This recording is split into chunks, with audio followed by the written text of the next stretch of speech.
சமந்தி, இனிமே என் பொண்ணு தப்பு பண்ண மாட்டா. பெத்த அம்மாவா தான் பொண்ணுகிட்ட சொல்ல வேண்டிய புத்திமதி எல்லாத்தையும் சொல்லிட்டேன். அத அவ புரிஞ்சுக்கிட்டா. தேன்மொழி திருந்திட்டா சம்பந்தி.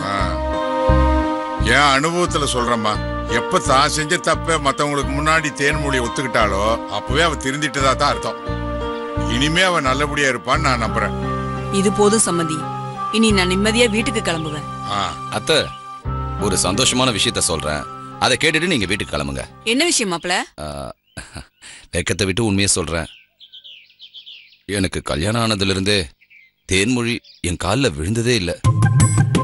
ஆனா இன்னைக்கு அவளே என்கிட்ட வந்து நான் திருந்திட்ட, என்ன மன்னிச்சிருங்கன்னு அவளே என் காலில் விழுந்து மன்னிப்பு கேட்டா.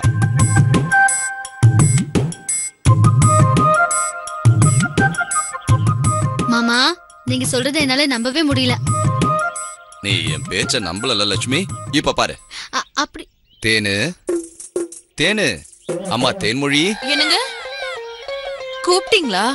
சாரிங்க, வர லேட் ஆயிடுச்சு. எதுக்குங்க கூப்பிட்டீங்க? தேனு, நம்ம ரூம்ல இன்னைக்கு நீ என்கிட்ட மன்னிப்பு கேட்டல, அதுவும் என் காலில் விழுந்து மன்னிப்பு கேட்டியே. இவங்க கிட்ட நான் அதை சொன்னேன், ஆனா இவங்க யாரும் நம்ப மாட்டேங்கிறாங்க. தேனு, நான் தப்பு பண்ணிட்டேன். தப்பு பண்ணதுக்கு புருஷன் காலில் விழுந்து மன்னிப்பு கேட்டேன். வேணும்னா மறுபடியும் விழுந்து மன்னிப்பு கேக்குறேங்க. என்ன மன்னிச்சிடுங்க. போதும் தேனு, போதும். எழுந்து வா. இப்போவாது என் தேனு தெரிஞ்சுட்டான்றத நம்புறீங்களா? என்னங்க, இன்னைக்கு நானே சமைக்கிறேங்க. சமைக்கிறியா? ஆமாங்க, எல்லார்கிட்டயும் சொல்லுங்க.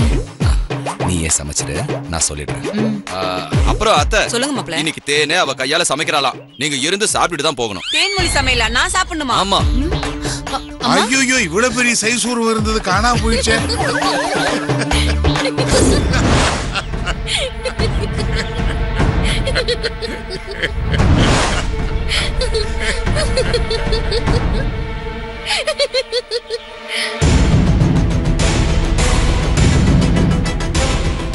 எங்க அம்மா கூட என் சாப்பாட்டை மதிக்க மாட்டேங்கிறாங்க.